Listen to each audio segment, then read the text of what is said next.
Chapter 8. The Collapse of the Keep.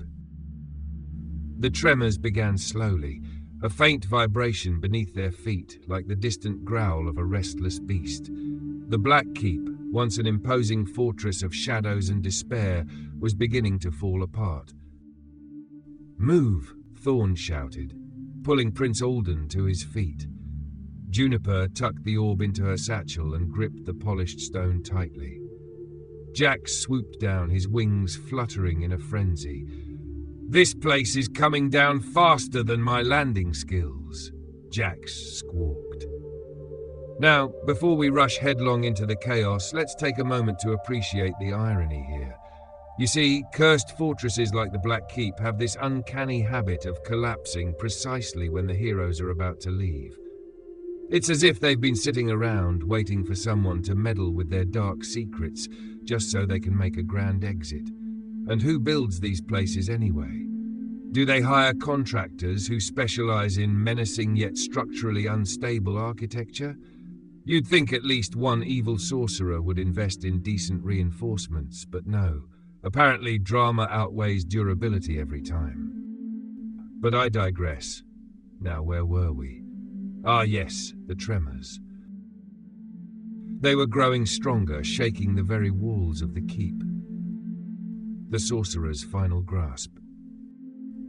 As they reached the main hall, a deep, guttural rumble echoed behind them. Juniper turned to see black tendrils snaking through the air, remnants of the sorcerer's magic, clawing desperately to regain form. "They're not done with us!" X cried, veering sharply as a tendril lashed out. Thorn drew his sword, the steel glinting faintly in the dim light. "Keep going! I'll hold them off." "No," Juniper yelled, grabbing his arm. "We stay together." The tendrils surged toward them, erratic and frenzied, like a desperate child reaching for a toy just out of reach. Juniper pulled out the orb, its golden light pulsing in rhythm with her racing heart. She thrust it forward, and the light exploded outward in a brilliant wave, forcing the magic back. The tendrils writhed and hissed before retreating, disappearing into the cracks in the walls. "Nice work," Thorn said, his voice tinged with admiration. "Don't thank me yet," Juniper replied, her breath coming in gasps. "We're not out of here." A narrow escape. The group burst through the keep's gates, just as the structure began to collapse in earnest. Towers crumbled, sending plumes of dust into the air, and the ground buckled beneath their feet. They scrambled down the rocky path, narrowly avoiding falling debris.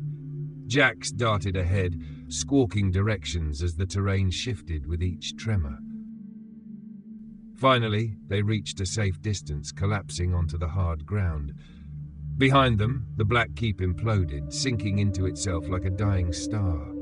Now, this is the part where I get to say, "See, I told you. I knew it would collapse. Don't act surprised, you were warned. Fortresses like this exist purely to cave in at the most dramatic moment possible. It's practically written into their blueprints. If anything, the real miracle here is that it didn't happen sooner." Juniper lay back, staring at the night sky. The stars seemed brighter now, free from the oppressive darkness of the sorcerer's magic. "That was too close," she muttered. "Agreed," Thorn said, sitting up and surveying the ruins. "But we did it. Prince Alden is safe." The prince's tale. The prince, still pale but regaining his strength, sat up slowly.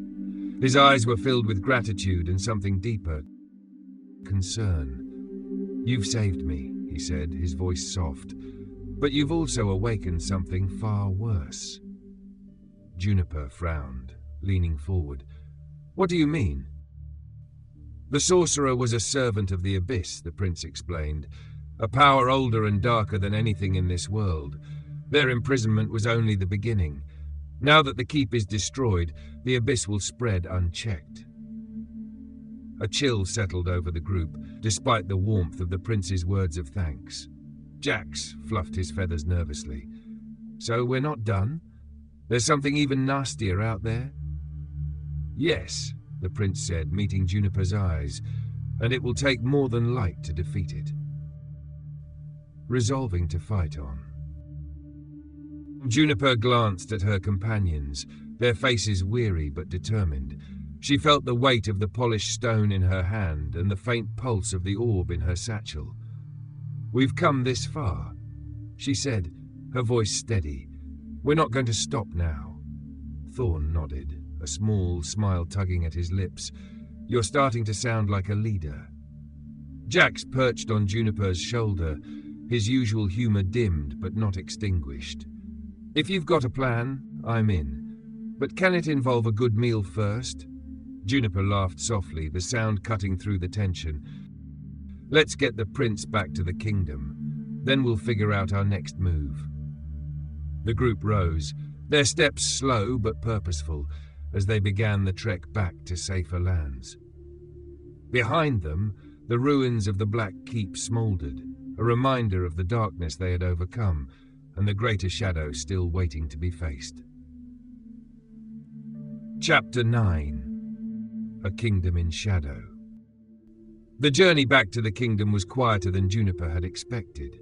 You'd think after all that collapsing, a bit of celebration would be in order, maybe a parade or at least a hero's feast. But no, instead the mood was heavy, and not just because the prince had almost been lost forever. The prince, though clearly grateful, remained pensive. His gaze often drifted to the horizon, as if he could already see the storm brewing on the distant edge. It's always the way with royalty, isn't it? You get saved from one disaster and suddenly you're thinking about the next one. Juniper felt the weight of his silence, and a flicker of doubt crossed her mind. Was she really prepared for what was coming?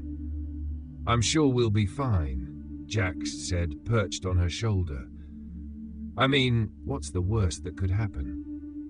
"I don't know about you, but whenever someone says something like that, it's basically an invitation for something catastrophic to occur.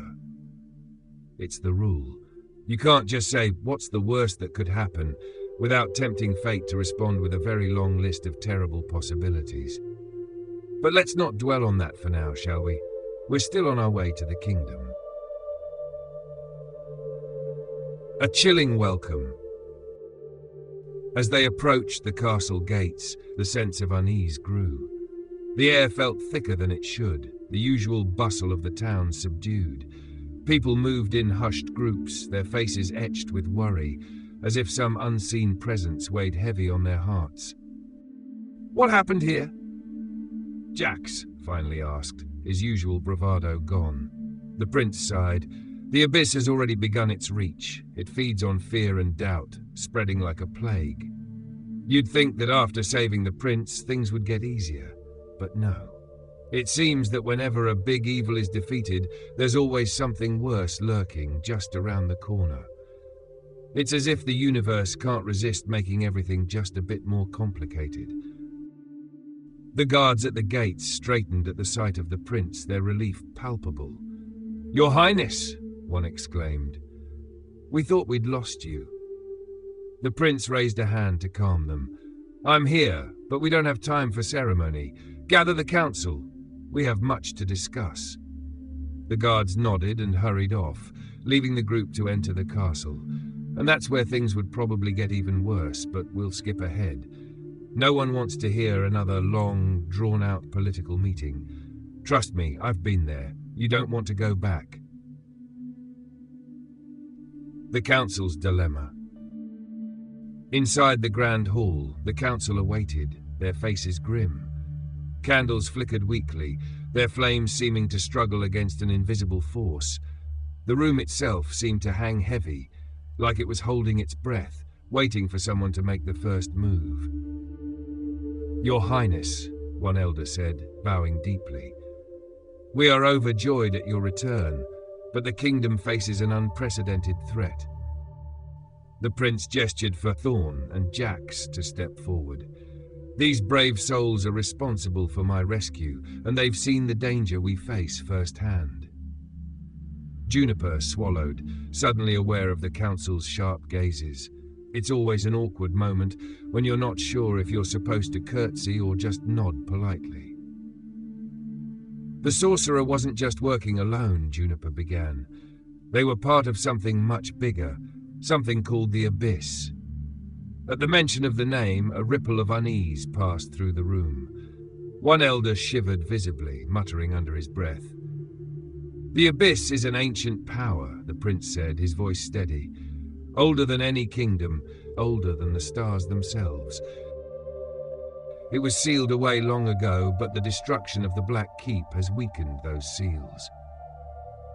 You'd think after hearing all this, the council would have a plan, right? They'd go, "Ah yes, we have an army ready to march," or something equally heroic. But no, they looked at each other like someone had just told them the royal laundry was missing. Thorn stepped forward, his expression stoic. "What can we do to stop it?" The prince looked at them, his face a mixture of determination and sorrow. "There's a place deep in the mountains where the last seal remains intact, but it's guarded by the Abyss's most loyal servants." "Well, that sounds pleasant," Jax muttered, puffing out his chest. "I'm ready for a vacation, personally." The orb's revelation. Juniper felt the polished stone in her pocket grow warm. Pulling it out, she held it up to the light. The smooth surface shimmered and an image began to form. The room fell silent as the stone revealed a vision of jagged peaks wreathed in storm clouds. At their base lay a yawning chasm, pulsing with a faint, dark light. "That's the seal," the prince said. "If it breaks, the Abyss will consume everything." Juniper tightened her grip on the stone, its warmth steadying her resolve. "Then we'll stop it." And just like that, the weight of the quest came crashing down. But there was no turning back now. Chapter 10. Preparations for the journey.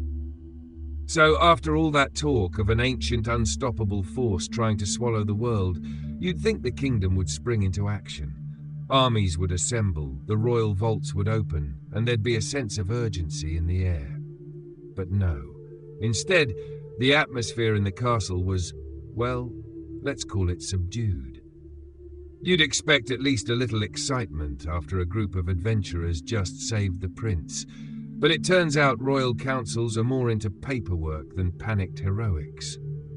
Now, I don't want to imply that all councils are this way, but I've had my fair share of experiences with those long, drawn-out meetings that end up sounding like the world's worst game of charades.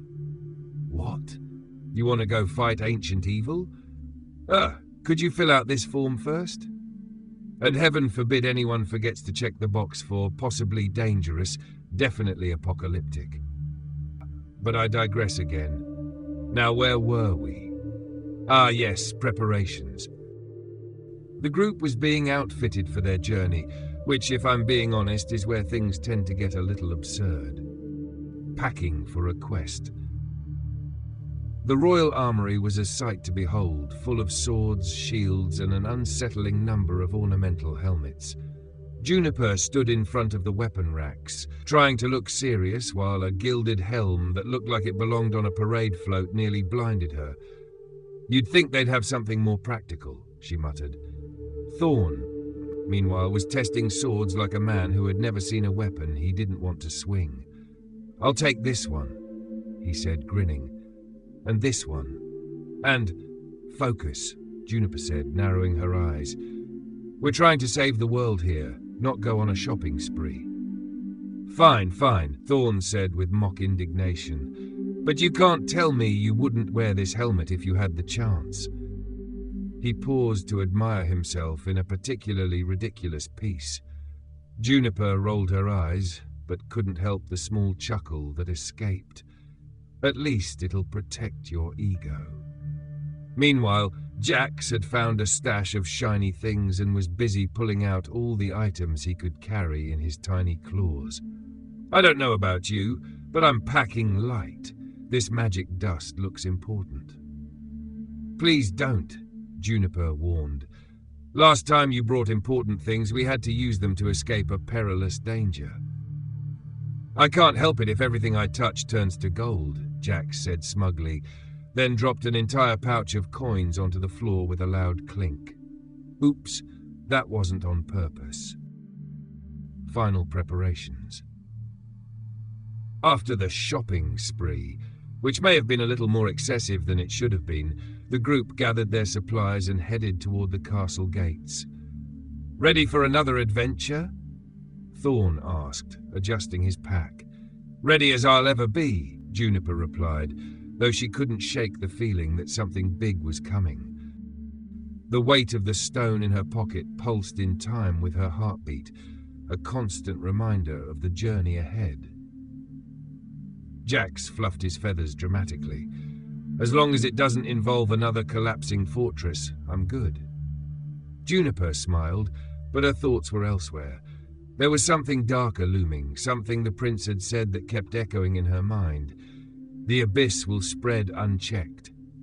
"I don't know what we'll face," she said quietly, "but we can't turn back now." And there it was, the last inevitable step.